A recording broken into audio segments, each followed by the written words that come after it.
все иллюстрации. Давайте видеоролики посмотрим. Как видите, их тут тоже немало. Давайте посмотрим их все. Как видите, это первый Кэра 2015.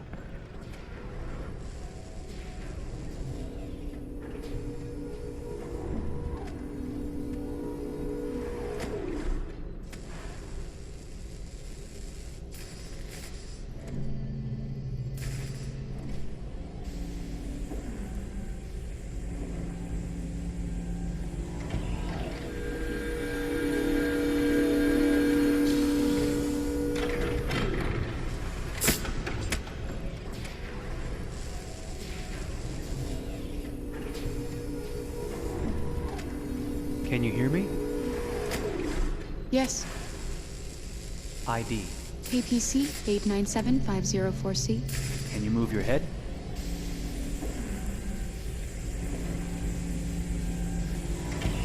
Your eyes now.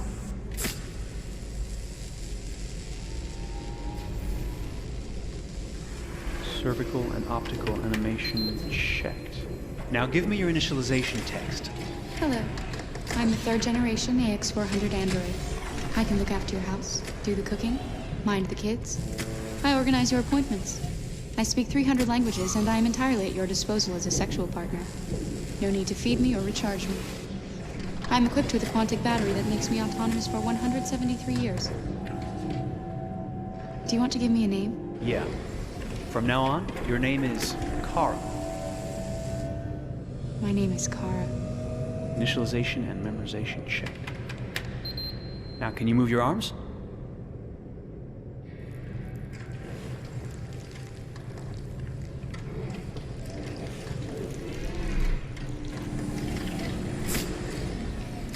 Upper limb connection checked.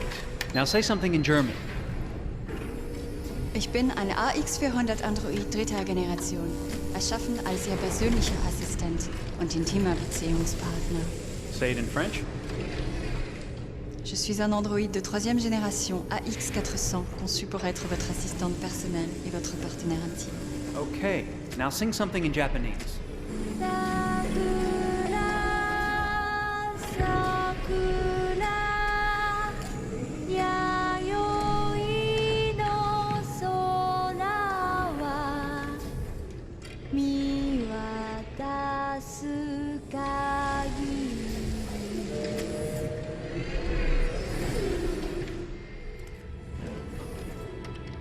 Multilingual verbal expression checked.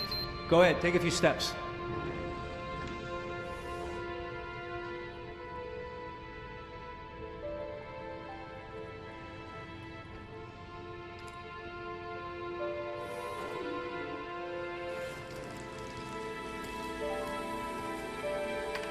Locomotion checked.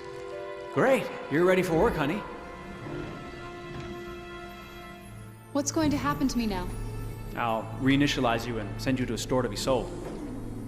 Sold? I'm a sort of merchandise. Is that right? Yeah, of course you're merchandise, baby.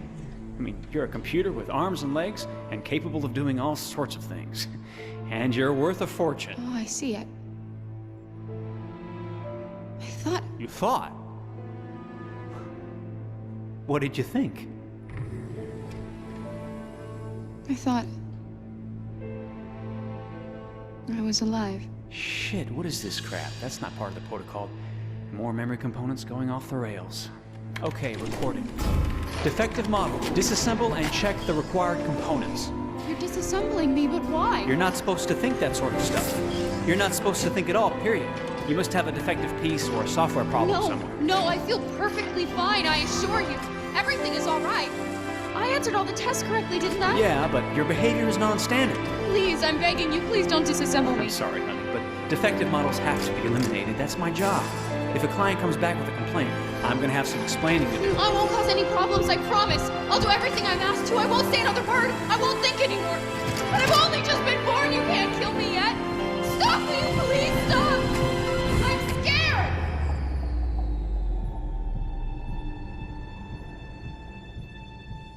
I want to live. I'm begging you.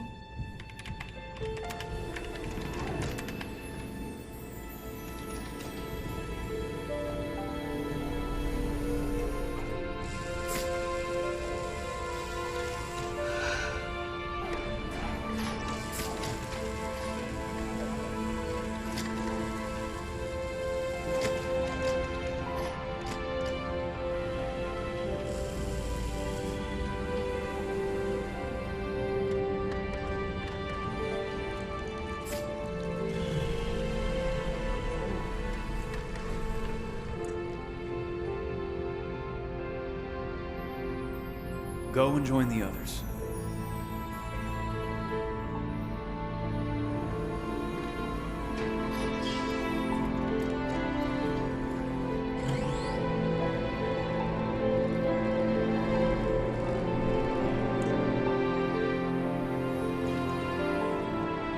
Stay in line, okay?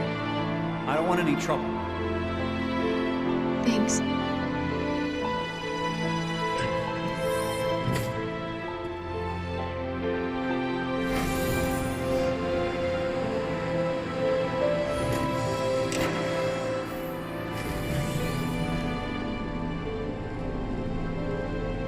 My God.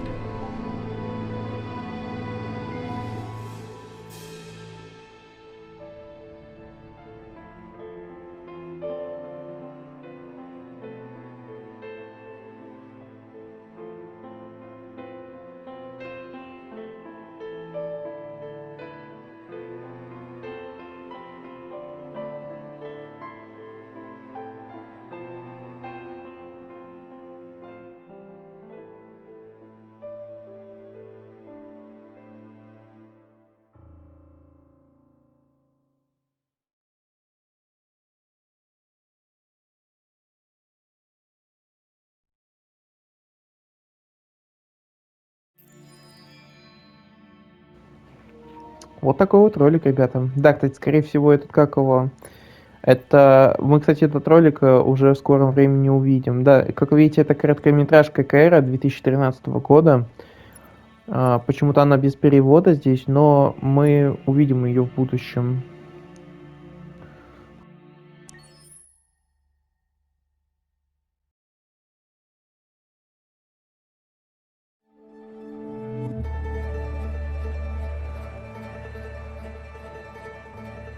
Detroit. This is where it all began. The world's forge. The place where it all started. And it will all end. One error, and I came to life. I stepped out of the darkness, and I opened my eyes. First there was the fear, the light, the noise, the cold, and the fear again.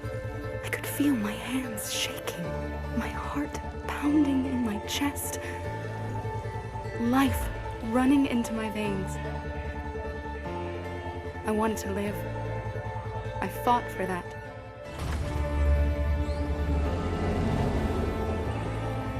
I had to find out what was outside. I had to see daylight, feel sunshine on my skin, wind on my face, to see the world, the colors, the smells.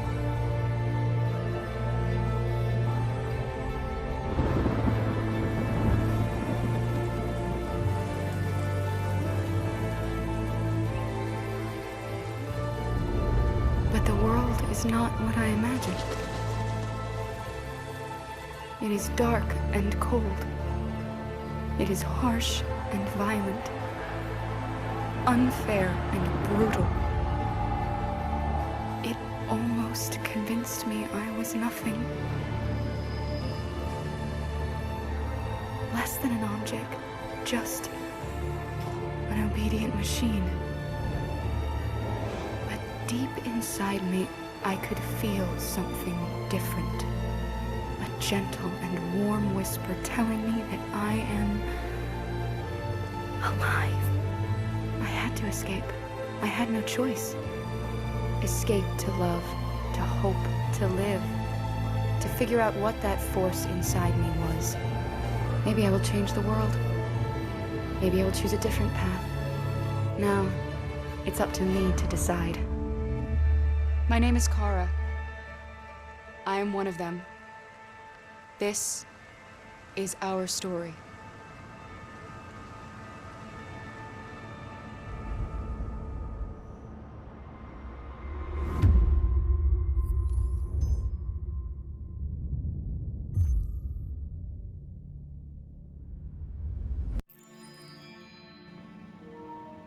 Ну, это понятно, ребята, это такой трейлер игры. еще в 2015 году вышел, а игра вышла только спустя 3 года. Вот, знакомство с Detroit есть. Почему-то жалко, конечно, что здесь они не переводили на русский язык.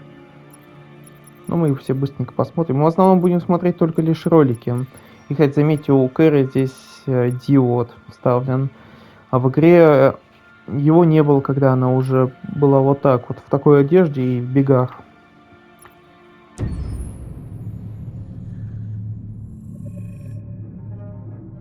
When David and Guillaume got back in touch about making Detroit, I wasn't terribly surprised they decided to make it because the fan response was so intense. So it makes sense that they would choose to do that after the enthusiasm. It was a challenge, and it was just an interesting thing to get my head around how to approach this character now as a different, much older person, and whether or not she had changed. And I'm very happy to say that with Detroit, I've had the opportunity to see Kara grow so much more than I ever expected. You do the housework, the washing, you cook the meals, and you take care of... God damn it, where the fuck's the rat gone now? Alice! Alice! I mean, she starts out essentially how she does in Kara in a very, not robotic, but, you know, android, other way. And getting to take this journey where she becomes more and more human as it goes on. You know, and as an actor, that's a wonderful exploration in every way, whether it's how she sits, her posture, how her voice changes, how emotions change, and how much emotion is based on things like empathy and social experience. And so having, you know, as much material as I got with David to have this huge, nuanced arc was really incredible. Why couldn't we just be happy? This experience has been quite different than the experiences I've had shooting film or TV or doing theater work. I have 83 dots on my face and a really flattering black wetsuit type thing, and you're jumping around with props, and it's kind of like being a 10-year-old imaginative kid, which is fun. There's 80 cameras around us. It's already lit. So we just shoot and shoot and shoot and shoot and shoot. There's no change of sets, there's no hair and makeup, there's no wardrobe, so we move really fast, and we'll go through about 35 pages in a day. Working in TV or film, we'll probably do 6 pages a day. It's kind of acting boot camp. It's like working out constantly. I mean, you're doing this thing, and then you got to do something that's completely other back to back to back. And so that kind of process of working is very challenging, but it's also very exciting because you just have to keep coming up with new ideas, and your head goes all over the place because you're trying to keep track of basically 4 different storylines for each different response. You shot that girl, for fuck's sake. It was a machine that looked like a girl. Yeah, I know what I should have done. I just told you I couldn't. All right, I'm sorry. The fact that David Cade, he's telling like many stories interwoven from beginning to end is super complicated and super impressive, and I have no idea how he keeps it all in his head. He's not just the writer or the director who's seeing this from the outside eye, he's also thinking about the player walking through this space. You know, only somebody who really, really loves not the work, but like these characters and these stories and cares about doing something meaningful would invest that much in it. And it's always inspiring to work with somebody who cares that much. My experience with motion capture is this one. And I found it sort of terrifying in a way because they said the computer's going to build you. But then as we got into it, I realized all the elements of it were still artistic. I just dipped into a really brilliant setup here. I've never seen anything like it. And this won't turn me into a product because I was playing a character. So it's wonderful. In the game, Detroit comes back because of a revolutionary industrial rebirth. And there's no reason why that can't happen in Detroit, because they have such tremendous infrastructure for millions and millions of people who can very easily support, you know, a new industry. The city is really strong and resilient, but the city has also been through so much. You see the damage. But it takes that time of kind of rebuilding and reinvesting into the city that I think is happening slowly but surely. The potential of Detroit as a city is something that this game does a lot of justice to, because it would be easy to look at Detroit as some place that used to be, and that's not the case. This game provokes a lot of conversation and reflection on our potential near future engagement with machines. That's what we are to them. There's merchandise on display in a shop window. I think that a group that feels marginalized, feels like they deserve and have earned access to themselves and the environment around them, and are trying to figure out a way to articulate how to get freedom. What was I designed to be? Their slave? Their toy? It plays with your comfort levels. You think that this is fine, you're comfortable with it, until something blurs the line and throws you off, and now, do I feel differently about whether this should be allowed? Should it be banned? Should it be encouraged? You're gonna ruin our lives, and for what? For a bunch of machines? They are not machines! They are alive! I'm alive! You're alive! They're nothing! There are lots of comparable comparisons to any type of persecution of religion, race, etc., dating way back. It can't just be a video game where you shoot them up or where people make these choices to do whatever. I think that's the whole point. You have the choice, and you can either choose to go in one direction with your character or another. And I think that's going to be very telling about the gamer. Very telling. I think there's going to be a really strong reaction to this game, which has such a strong perspective. I'm that much more proud of it now to get to be a part of it because it's important. In this game, you're actively building and designing the character through not just what kind of shield does he have or what color hair does she have, but like their temperament and the way they deal with problems. The different endings to this game are so radically different based off maybe seemingly insignificant choices in the moment, but like life, they all add up. And can't play life again, though.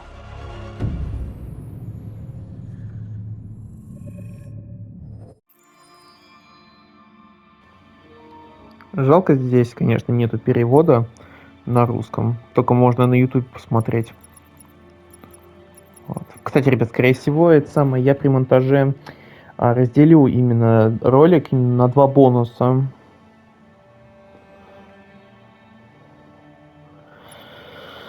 Вот. Ну, 2 бонусных ролика у нас будет, потому что в первый, мне кажется, влезут только лишь иллюстрации и концепт-арты, а во второй я добавлю все видеоролики. Вот.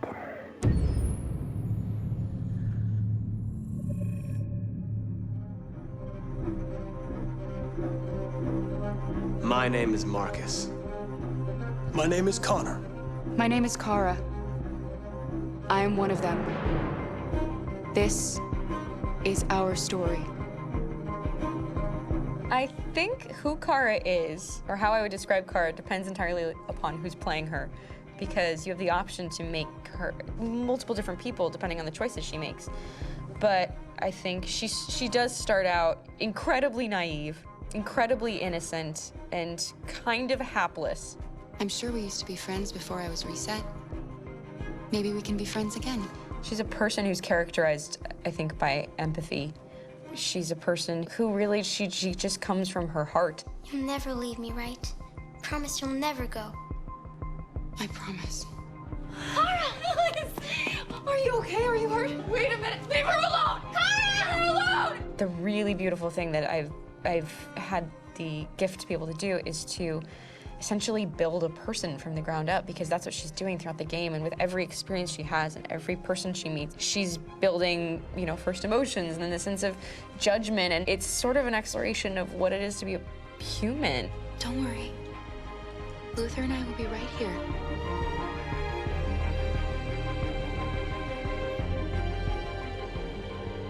David and the creators have painted a really intriguing and engaging picture of a near future where we rely upon androids for a lot of our service class business, the class that serves us, that helps us, that handles our baristas and our drivers and our housemaids. And what is humanity, where we tap into it, how and why we treat each other the way that we do.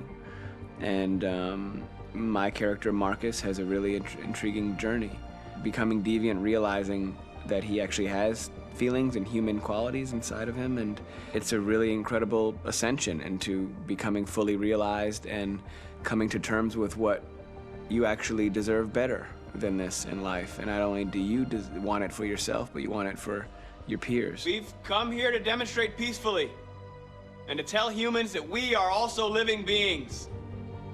All we want is to live free. You know what? This thing, Dad, is not your son. It's a fucking machine! I think that a group that feels marginalized, feels disenfranchised, feels like they deserve and have earned access to themselves and the environment around them, and are trying to figure out a way to articulate how to get freedom. Connor is analytical. Connor takes things literally. He starts in the beginning place where he's very mechanical. He feels nothing inside, of course, and it's all just a system, a protocol that he is executing to get whatever he wants to happen, which is help humans stop deviants and to find the link between deviant androids. You were designed to serve humans, not kill them! What was I designed to be? Their slave? Their toy? Just say, I killed him! Is it that hard to say? Stop it! Stop! But of course, over the course of the story, and depending on the player's choices, Connor can grow in many different ways. He can deviate from that procedure or not. The moment of truth, Hank. Am I a living being? Or just a machine?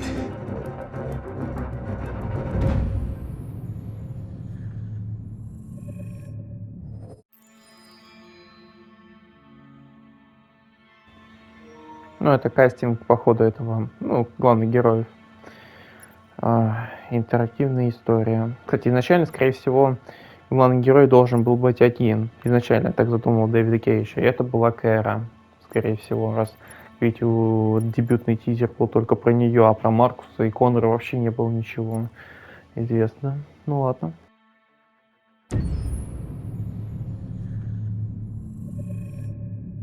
Game after game, we try to challenge ourselves. For Detroit, we wanted to, first of all, to write a story that would be incredibly bending, which means the most non-linear story that we've ever created. And we wanted really the player to have the possibility to change the story, change his own journey. When you're writing at Quantic, you're writing for an interactive medium. You know, when you're working in television, you'll put a character in a difficult situation, and you as a writing team will argue about what would that character do. But ultimately, you have to decide what happens, and you just show the audience. What's interesting about interactive drama is you bring the player into that conversation, and it changes your job slightly as a writer, because your job is to provide a narrative context in which the player can write his own story. You're giving him this kind of narrative Lego that he's going to snap together into his own shape. You also have the ability to make your audience attach themselves to your characters, because the audience is in some sense responsible for what happens to the characters. It's just a few cans. Come on, let's go. We have some cash now. You used me to steal that money. How could you do that? I trusted you. What is a bit specific about these scripts is how large they are. If you take a film script, there are about 100 pages. But here we have to deal with a script that is between 4,000 and 5,000 pages. Everything becomes bigger because we don't just tell one story, but we tell all the possible stories that can be told within this narrative space. On Act 3, our final act, we have around 1,000 different scenarios. And every one of those scenarios has to be as interesting, as passionate, as strong, and as emotional for the player. We want every action that the player does, every interaction that is available to serve in telling the story, and help the player understand who his character is, and build that character moment to moment.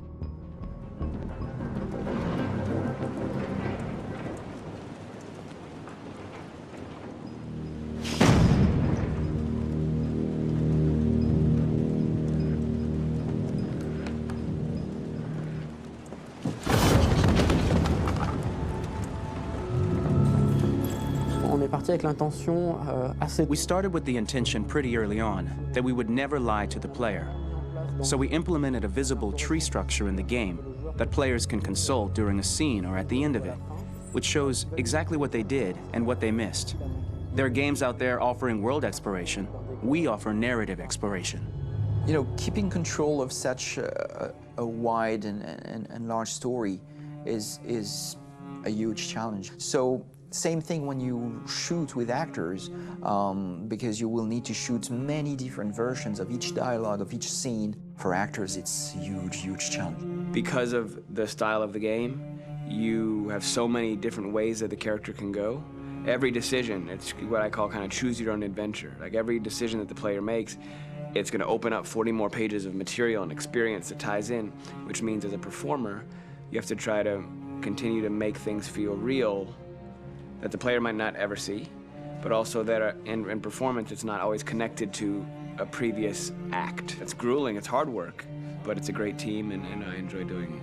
I was really frustrated, until I got to this point where I kind of was able to step outside of my own experience and even in a lot of ways my own process and be able to step outside of that and okay, this is something new, what do you need? How do I meet you there? How do I give you what you need and still feel like I'm doing what's right? And once I did that, then all of a sudden it got really fun. It was much freer and having to approach it in a new way and think about the player and think about how it serves them and what I'm doing for them or what I'm letting them into. It's really, I think, helped me grow in general. Remember, there's nothing on the left. That's a wall, so it's probably all there. And then make her come first, close. But I think you would go first to check that it's safe. Okay, sure.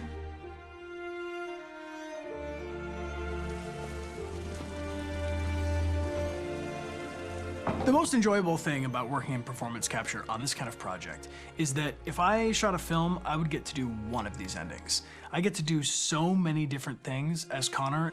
Your head goes all over the place because you're trying to keep track of basically 4 different storylines for each different response. What's the name of my dog? Buddy? Scout. I think it's Jack. I can't remember. So I worked with physicality a lot because it was a good way to anchor myself in these different rings of the tree. As the story grows out, I know where that is physically in my body, and then I can switch more continually on set, and it'll be entirely up to the player to determine what order those things come out and what they look like from a distance. Like if you're playing through it, the culmination of all of that will be their version of Connor. I'm faster than you, and I don't feel pain. You don't stand a chance against me. Listen, asshole. If it was up to me, I'd throw the lot of you in a dumpster and light a match to it.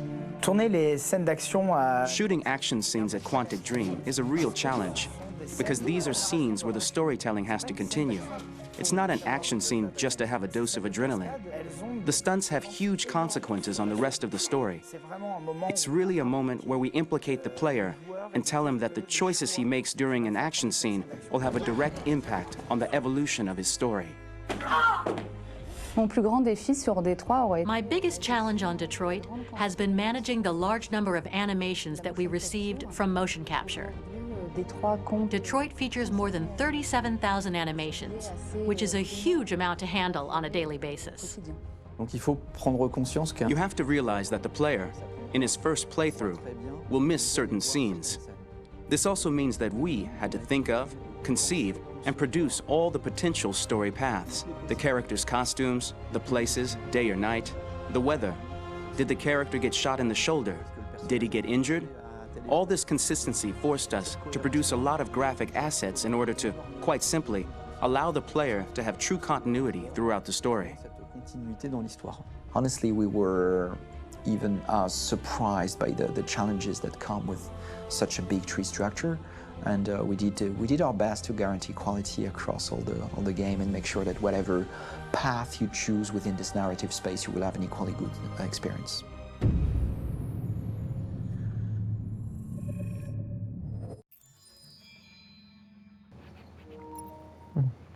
Ну, это понятное движение, именно ассоциировка. В общем, когда они создавали движение захвата, там, кстати, вот эти вот двое людей, которые сейчас говорили, но при этом там говорили потом по-английски, это потому что они не по-английски говорят, они не умеют по-английски говорить, а, в общем, перевели их на английский язык, их речь. Работа над Детройт, но это концепт арта, понятно, и всяким прочим. Осталось еще несколько роликов, 3, 4, 6, ну сейчас 5 останется. Detroit Become Human was produced over a period of 4 years. Here in Paris, we have a team of about 180 people. And to that, we need to add also all the outsourcing with our partners in the Philippines, in China, Vietnam, and in India. So when we started working on this story, I had to imagine where Kara was built. And for whatever reason, the city of Detroit came very quickly to my mind because it had already an incredible story by itself of history and themes. So we traveled there with the team and we were really moved by what we saw, and we could really feel the desire to fight and really be born again. And we just continued this curve, this growth, and just imagine what Detroit would be like if the Android industry was, you know, using these huge factories to build androids there. A very strong element in Detroit is that there's a lot of industrial wasteland and a lot of nature too, and for us, the graphic designers, it was an incredible playground. The destroyed zones which we wanted to preserve, we appropriated them to turn into something else. Then in the areas that needed to be rebuilt, we were able to imagine our Detroit of the future. We didn't want to make a science fiction universe, but a world of anticipation. If we chose science fiction, we could have imagined flying cars, extraterrestrials, but those things are very far from our current everyday life. Anticipation is more about gleaning from our contemporary reality, the one we know, because Detroit is set in 2038, and 2038 is tomorrow. The difficulty we had was sticking to reality. That is to say, technology becoming more and more invisible, a lot more elegant, and at the same time, making it visual. So all the computer equipment, autonomous cars, we simply had to invent. They are in fact very technological objects, but at the same time remain very credible and ingrained in reality. To create a cohesive universe in the fashion and clothing of the human characters in 2038, I didn't want to put an accent on strange shapes, or really vibrant colors, and things we wouldn't know. That I wanted to keep for the androids. The goal was to create something familiar which we can identify with in this future setting. Working on the artistic direction for the androids was a bit special because this is a project about the place they could occupy in the human world. It was out of the question for them to be too beautiful or too perfect. They had to correspond to every social class, rich and poor. Inspired by everyday utilitarian clothes, I brought a modern touch by adding dynamic display surfaces, the armband we can see on the side, the triangle on the front and back, an LED. Like that, there's no confusion. Wait. You said an android? All right, ma'am. We need to go. You can't do that. Why aren't you sending a real person? Once we cast the actors, we travel to meet them in order to scan their faces. We record the structure of their face with the scan. And we record the colors and patches of skin with photography. Once we have this information, we will use this as a basis for modeling and creating the characters. The artist will make it more realistic, but will also enrich it. He will propose ideas which we will develop together. Finally, we will have a character with character who corresponds to the project and the world. When the actors come to Quantic Dream, we show them the design, what their image will be, and what they will look like in the game.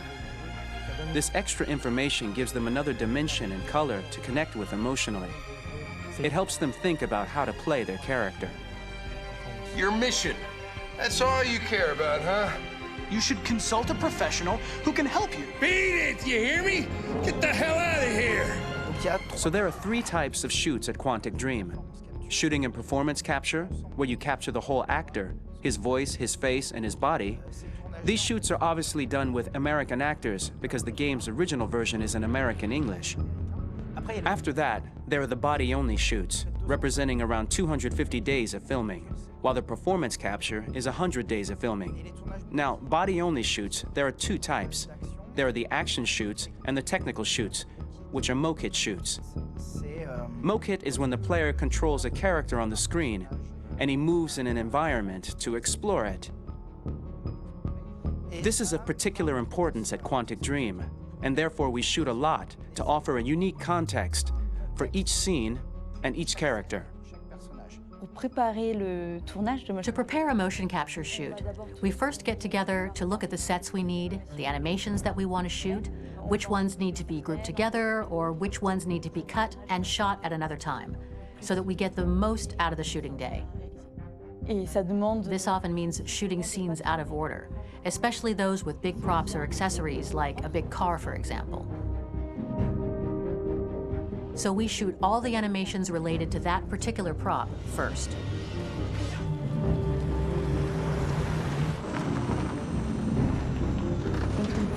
The biggest challenge for the mocap team was shooting a Spider-Man mo-kit. We had to build a wall and attach an actor to a harness with cables so we could pull him up and render him climbing. The shooting on this game took about, I would say, more than a year, maybe 1 and 2 years, with about 300 actors on set. So I would say it's quite a massive production. But so much happened on this set between the stunts and the shootings with a little girl and all these great actors that we had. It was really a very, very memorable journey for the team and for myself. Today, Detroit has over 37,000 animations. When we retrieve the motion capture data, it's just a cloud of points, which represent all the markers worn by the actors. From this cloud of points, we have a phase called retargeting, which gives us a skeleton. This skeleton will be applied to the characters of the game. There is still work to be done, but this gives us the main movements. Since we are working on something very realistic, we must recognize the actor and also recover all the emotion he expresses in his performance. We use a system of facts, an identity card for each actor. We make the actor do a whole range of facial expressions. Then we recover all the expressions and paste the animations on a puppet that Jan has prepared. I then recover and refine these poses. I might stretch the lip, reinflate a cheek, tiny details that make the finished product really capture the actor. Because of the nature of our mocap system today, when we receive the animations, we're missing eye movements, and so the character has that dead look. He really has no eyes, so then it's a big part of the work for the animators to find the regard of the actor in relation to his position, in relation to the body, etc. It was crazy when I saw the newest model for Kara, because they've been working on it, and this was the first time I literally jumped in my seat. It not only looked so much like me, it was the fact that it looked so lifelike. It wasn't that it looked just like it was a camera, it was something else, you know, but it looked alive. It's exciting, and it's kind of terrifying. Game after game, we learned the rules of optics and filming, and our goal with Detroit Become Human was to have cameras that would actually emulate the optics of a real physical camera. So basically dealing with real-world imperfections was our main task, and just to make cameras look as real as we can.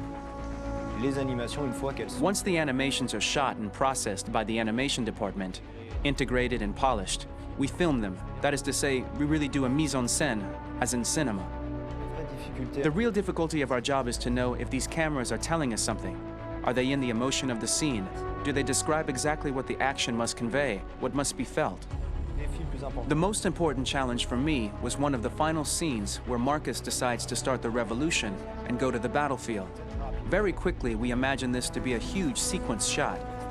We wanted the feeling of a cameraman running behind us while showing Marcus, the androids who help him, the person shooting at us, etc. Above all, it was necessary to say to oneself, this scene is very violent but does not glorify war. On the contrary, that war is something improbable and absurd. It was really a fun challenge. The idea was to say we have 3 characters. We would like each of them to have a specific cinematography. We wanted Kara to be much more filmed with some kind of handheld camera, to have something very living, very breathing. For Connor, we wanted something very cold and very perfect. And for Marcus, we wanted something epic and spectacular. So it was about the filming, but it was also about the photography.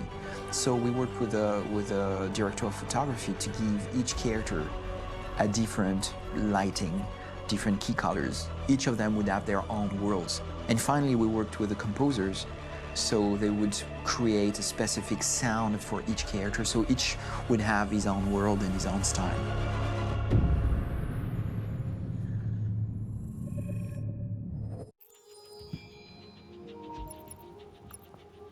Отлично. Осталось посмотреть еще 4 ролика. Я, кстати, даже 5. Я хочу сказать сразу, что я вообще эти ролики не смотрел, то есть я их все купил, то есть все за бонусные очки. И, ребят, я их специально не стал смотреть, потому что мне это было не особо интересно. Ну, или хотелось показать именно вам и посмотреть вместе с вами. Ладно, впереди у нас саундтреки игры, именно когда создавали саундтрек для Детройта. Далее, потом у нас короткометражка Хлоя, короткометражка Лютера, Златка и Камский. Вот на Камский будет интересно посмотреть. Ладно, погнали.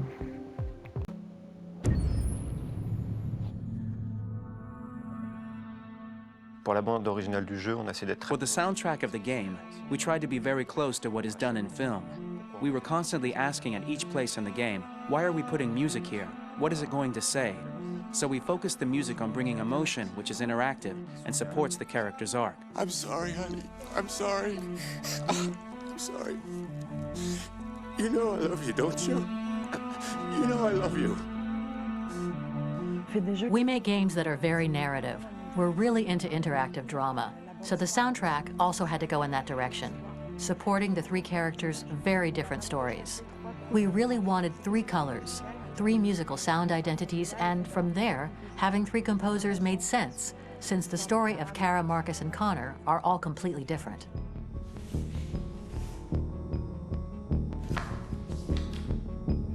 You recognize him? It's Carlos Ortiz. For Connor, we wanted a soundtrack that could be very cold and very mechanical, very machine-esque somehow. For Kara, we wanted a soundtrack that would be very moving and emotional. It was about the quest for identity, but it was also a journey about love and empathy. And for Marcus, we wanted something epic, something that would really represent the grand aspect of his quest. And we were very fortunate to find 3 incredibly talented composers, and working with them has been a dream, honestly.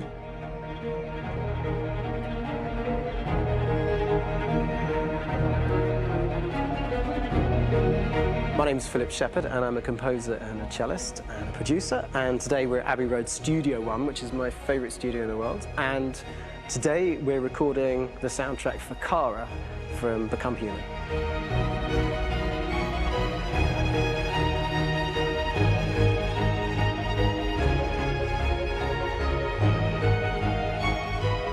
So when I compose a big project, I often travel just to kind of get out, and get some fresh air and some inspiration.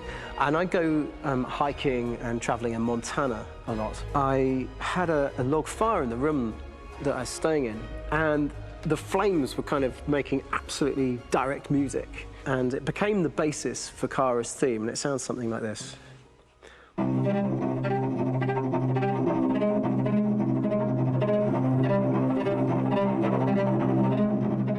Now, over the top of that, I found a little theme that just seemed to fit over the top, which is taking Kara's name, Kara, and just using like a 2-syllable motif, and it sounds like this. We're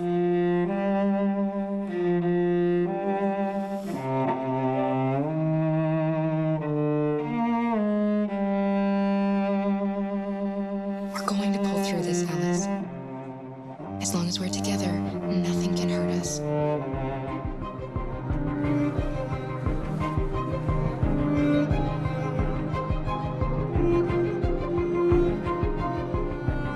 And all the time that's fitting over.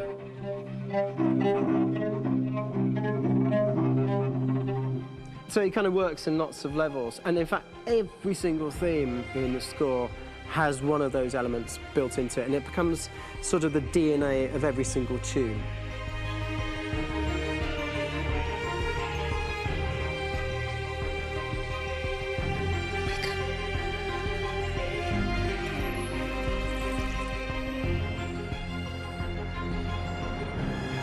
For me, writing this theme for Kara, I actually had to tap into what it feels like to be a father to daughters. I really had to tap into everything I feel about my daughters and thinking, well, if I had to write music for them and that sense of trying to protect them but also give them the freedom, that's totally where it came from. Because each composer has been given the sort of narrative responsibility for very different characters, I haven't had to sort of go into other styles. I can actually be very loyal to this particular character and sort of hopefully encapsulate her. But it means also I've suddenly become very connected to this character. And if for some reason it goes to game over earlier, I'm getting mortified, you know? They're over there! Starting a new project for me personally, it's always finding the right tone, finding the right color, I like to call it. For me, it's finding that right texture that actually sits against picture really well. One of the biggest things is I created custom instruments for Connor.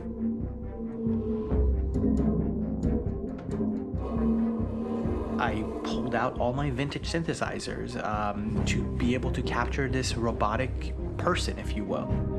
My approach to all of these custom instruments is that I hear the sound in my head.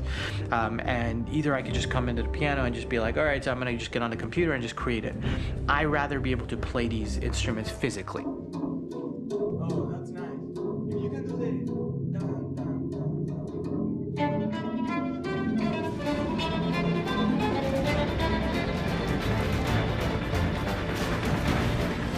As soon as you see Connor the first time, there is a really interesting thematic idea that you hear, and that's just made out of a Moog synthesizer, but completely manipulated in multiple ways. And it's robotic. It has a little bit of an emotional to it. He's on his mission, so you feel that as well. So it just kind of gives you that cold, motionless, with a mission in hand that you kind of feel throughout the whole thing.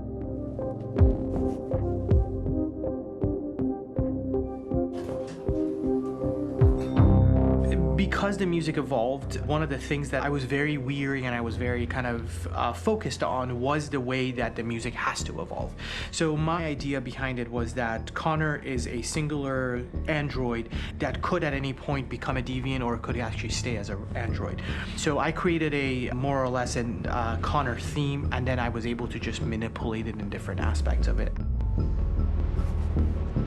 Is everything okay, Lieutenant? Chris was on patrol last night. He was attacked by a bunch of deviants.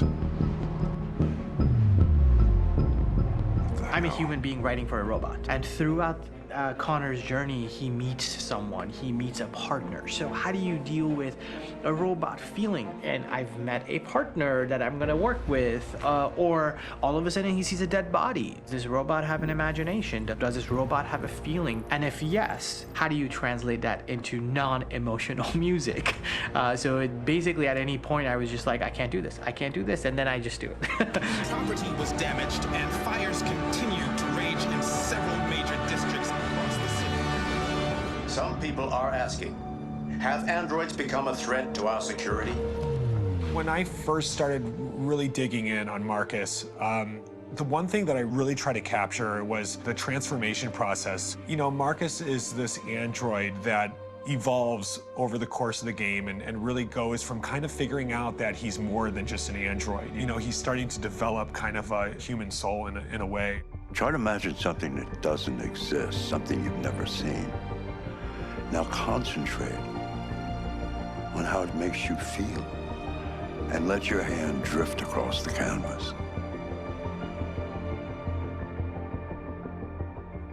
The other side of Marcus that I really latched onto was that he almost became a savior for a lot of the other androids in the game. So when I started developing the theme for Marcus, I really made it like a church hymn.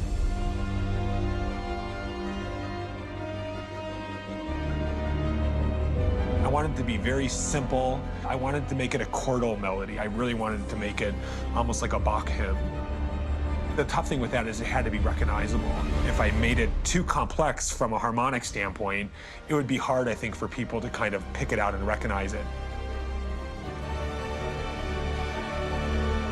It's very acoustic derived, but it's also been treated with a lot of effects and things to kind of put it into the space that I felt the sound should be in.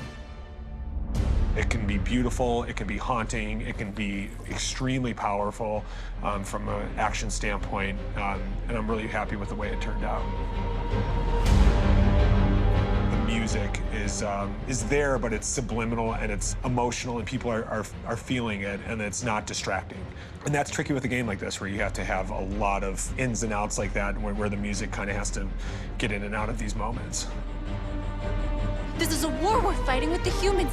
If we fail, they'll destroy us. I think the game's been put together so well, where I just wanted to make sure that I wasn't ruining the emotion.